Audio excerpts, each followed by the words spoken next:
আপনাদের স্বাগত জানিয়ে আমি আমার কথা শুনবার জন্যে। বাংলাদেশের আকাশপথ, বিশেষ করে আন্তর্জাতিক বিমানবন্দরগুলো কেবল যাত্রী পরিবহনের কেন্দ্র নয়, এগুলো রাষ্ট্রের নিরাপত্তা কাঠামোর অন্যতম সংবেদনশীল ও প্রতীকী অংশ। সাম্প্রতিক সময়ে দেশের 8টি বিমানবন্দরে নিরাপত্তা সতর্কতা বাড়ানো নিয়ে যে সংবাদ প্রবাহ তৈরি হয়েছে, তা একদিকে যেমন জনমনে কৌতূহল তৈরি করেছে, অন্যদিকে অপ্রয়োজনীয় উদ্বেগ ও গুজবেরও জন্ম দিয়েছে। এই পরিস্থিতিতে ঘটনাটিকে কেবল শিরোনামের ভিতরে সীমাবদ্ধ না রেখে বরং এর কাঠামো, প্রেক্ষাপট এবং বাস্তবতা বিশ্লেষণ করা জরুরি। প্রথমেই যে বিষয়টা স্পষ্টভাবে বোঝা দরকার সেটা হলো, এই ধরনের নিরাপত্তা সতর্কতা কোনো বিচ্ছিন্ন বা ব্যতিক্রমী ঘটনা নয়। বিশ্বের প্রায় সব দেশেই বিমানবন্দর নিরাপত্তা একটা চলমান, ডাইনামিক এবং ইন্টেলিজেন্স নির্ভর প্রক্রিয়া। বিশেষ করে দক্ষিণ এশিয়ার মতো অঞ্চলে, যেখানে ভূ রাজনৈতিক উত্তেজনা, সীমান্ত নিরাপত্তা, অভ্যন্তরীণ রাজনৈতিক অস্থিরতা এবং আন্তর্জাতিক জঙ্গিবাদ বিরোধী কাঠামো একে অপরের সঙ্গে জটিলভাবে যুক্ত, সেখানে বিমানবন্দর নিরাপত্তা সবসময় উচ্চ সতর্কতায় থাকা দরকার বা থাকে। বাংলাদেশের ক্ষেত্রেও একই বাস্তবতা প্রযোজ্য। ঢাকার হজরত শাহজালাল আন্তর্জাতিক বিমানবন্দর শুধু দেশের প্রধান প্রবেশদ্বার নয়, এটা আঞ্চলিক কানেক্টিভিটির একটা গুরুত্বপূর্ণ হাব। পাশাপাশি চট্টগ্রাম, সিলেট, কক্সবাজার সহ অন্যান্য বিমানবন্দরগুলো ক্রমশ আন্তর্জাতিক গুরুত্ব পাচ্ছে। ফলে এই স্থাপনাগুলোর নিরাপত্তা ঝুঁকি মূল্যায়ন নিয়মিতভাবেই করা হয়। সাম্প্রতিক ঘটনায় যা দেখা যাচ্ছে তা মূলত একটা প্রোটোকল ভিত্তিক উচ্চ সতর্কতা ব্যবস্থা। পুলিশের পক্ষ থেকে একটা সতর্ক বার্তা বা ইনপুট আসার পর বেসামরিক বিমান চলাচল কর্তৃপক্ষ এবং আইন শৃঙ্খলা বাহিনী স্বাভাবিকভাবেই তাদের নিরাপত্তা স্তর বৃদ্ধি করেছে। এটা কোনো সংকটের প্রতিক্রিয়া নয়, বরং একটা পূর্ব প্রস্তুতিমূলক ব্যবস্থা। নিরাপত্তা ব্যবস্থাপনায় এটাকে বলা হয় প্রিভেন্টিভ এসকেলেশন, অর্থাৎ সম্ভাব্য ঝুঁকি থাকুক বা না থাকুক, সতর্কতা বাড়িয়ে রাখা। এখানে সবচেয়ে গুরুত্বপূর্ণ বিষয় হলো তথ্যের ব্যাখ্যা। বিভিন্ন সংবাদ মাধ্যমে একই ঘটনাকে ভিন্ন ভিন্ন শিরোনামে উপস্থাপন করা হয়েছে। কোথাও বলা হয়েছে জঙ্গি হামলার আশঙ্কা, কোথাও বলা হয়েছে সতর্কতা, আবার কোথাও বলা হয়েছে স্বাভাবিক নিরাপত্তা জোরদার। এই ভিন্নতা থেকেই জনমনে বিভ্রান্তি তৈরি হয়। বাস্তবে নিরাপত্তা সংস্থাগুলোর কাজ হলো সম্ভাব্য ঝুঁকি আগেভাগে চিহ্নিত করা এবং সেটি সত্য হোক বা ভুল অ্যালার্ম, তাদের প্রতিক্রিয়া একই ধরনের সতর্কতামূলক হয়। বাংলাদেশের সাম্প্রতিক নিরাপত্তা পরিস্থিতির বিশ্লেষণ করলে দেখা যায়, গত কয়েক বছরে জঙ্গিবাদ কাঠামো অনেকটাই দুর্বল হয়েছে। বড় ধরনের সংগঠিত হামলার সক্ষমতা কার্যত নেই বললেই চলে। তবে এর অর্থ এই নয় যে ঝুঁকি পুরোপুরি শূন্য। নিরাপত্তা বিশ্লেষণে একটি ধারণা আছে, লো প্রবাবিলিটি হাই ইম্প্যাক্ট থ্রেট, অর্থাৎ সম্ভাবনা কম হলেও প্রভাব ভয়াবহ হতে পারে, এমন ঝুঁকি কখনো উপেক্ষা করবার নয়। বিমানবন্দর এই শ্রেণীরই একটা স্থাপনা। অন্যদিকে আন্তর্জাতিক প্রেক্ষাপটও এখানে গুরুত্বপূর্ণ। মধ্যপ্রাচ্য, দক্ষিণ এশিয়া এবং দক্ষিণ পূর্ব এশিয়ায় ভূ রাজনৈতিক উত্তেজনা, অভ্যন্তরীণ রাজনৈতিক অস্থিরতা এবং কিছু ক্ষেত্রে উগ্রবাদী নেটওয়ার্কের পুনর্গঠনের চেষ্টা, এই সব মিলিয়ে আঞ্চলিক নিরাপত্তা সংস্থাগুলো সবসময় সতর্ক অবস্থায় থাকে। বাংলাদেশের মতো ট্রানজিট দেশগুলোর ক্ষেত্রে এই সতর্কতা আরও বেশি প্রযোজ্য। এখন প্রশ্ন আসে, এ ধরনের সতর্কতা জনমনে আতঙ্ক তৈরি করা উচিত কিনা? উত্তর হলো না, কারণ নিরাপত্তা ব্যবস্থার একটা গুরুত্বপূর্ণ দিক হলো ট্রান্সপারেন্সি অফ প্রিপেয়ার্ডনেস, অর্থাৎ প্রস্তুতি স্বচ্ছতা। জনগণকে জানানো হয় যে নিরাপত্তা ব্যবস্থা জোরদার করা হয়েছে, যাতে আস্থা তৈরি হয়।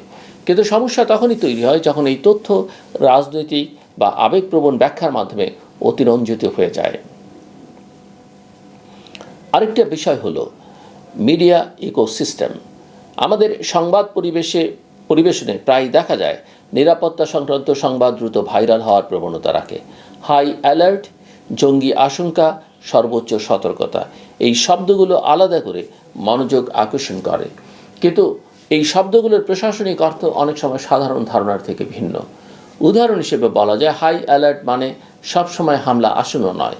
অনেক ক্ষেত্রে এটা শুধু পর্যবেক্ষণ ও চেকিং বাড়ানোর নির্দেশ না। এই বাস্তবতায় রাষ্ট্রীয় প্রতিষ্ঠানগুলোর জন্য সবচেয়ে বড় চ্যালেঞ্জ হলো কমিউনিকেশন ম্যানেজমেন্ট।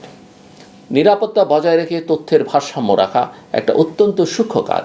একদিকে জনগণকে আশ্বস্ত করতে হবে, অন্যদিকে অপারেশনাল তথ্য ফাঁস করা যাবে না।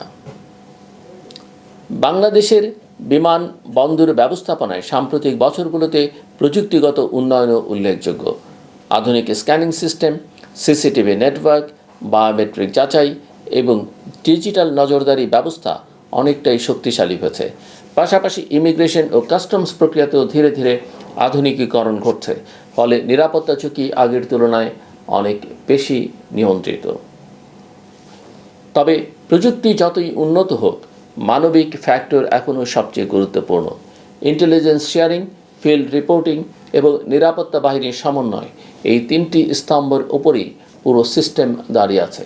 সাম্প্রতিক সতর্কতার ঘটনাটিও মূলত এই ইন্টেলিজেন্স ভিত্তিক সমন্বয়ের একটা উদাহরণ। এখন একটি গুরুত্বপূর্ণ দিক হলো রাজনৈতিক ও সামাজিক ব্যাখ্যা। নিরাপত্তা বিষয়গুলোকে অনেক সময় রাজনৈতিক প্রেক্ষাপটে ব্যাখ্যা করবার প্রবণতা দেখা যায়, কিন্তু বাস্তবে নিরাপত্তা সংস্থাগুলোর সিদ্ধান্ত সাধারণত রাজনৈতিক বক্তব্য থেকে আলাদা একটি টেকনিক্যাল ফ্রেমওয়ার্কে তৈরি হয়। এখানে অনুমান নয়, ডেটা ইনপুট এবং রিস্ক অ্যাসেসমেন্ট কাজ করে। তবে একটা বাস্তবতা উপেক্ষা করা যায় না, জনমনের নিরাপত্তা সংক্রান্ত যে কোনো বার্তা দ্রুত প্রতিক্রিয়া তৈরি করে। তাই রাষ্ট্রের দায়িত্ব শুধু নিরাপত্তা নিশ্চিত করা নয়, বরং সেই নিরাপত্তার সঠিক ব্যাখ্যা জনগণের কাছে পৌঁছে দেয়া। এখন সামগ্রিকভাবে যদি আমরা এই ঘটনাকে বিশ্লেষণ করি, তাহলে দেখা যায় এটি কোনো সংকট নয়, বরং একটা রুটিন সিকিউরিটি আপগ্রেড। পুলিশ সদর দপ্তরের ইনপুট, বেসামরিক বিমান চলাচল কর্তৃপক্ষের প্রতিক্রিয়া এবং বিমানবন্দরগুলোর নিরাপত্তা বৃদ্ধি সবই একটা স্ট্যান্ডার্ড অপারেশনাল রেসপন্সের অংশ। তবে এর মধ্যেও একটা গুরুত্বপূর্ণ শিক্ষা রয়েছে, সেটা হলো আমাদের নিরাপত্তা কাঠামো যত উন্নত হচ্ছে, ততই তথ্য ব্যবস্থাপনার গুরুত্ব বাড়ছে। কারণ আধুনিক যুগে নিরাপত্তা শুধু বাস্তব নয়, এটা পারসেপশন বা ধারণার উপরও নির্ভর করে। যদি জনগণ মনে করে নিরাপত্তা নেই, তাহলে বাস্তবে নিরাপত্তা থাকলেও আস্থা তৈরি হয় না।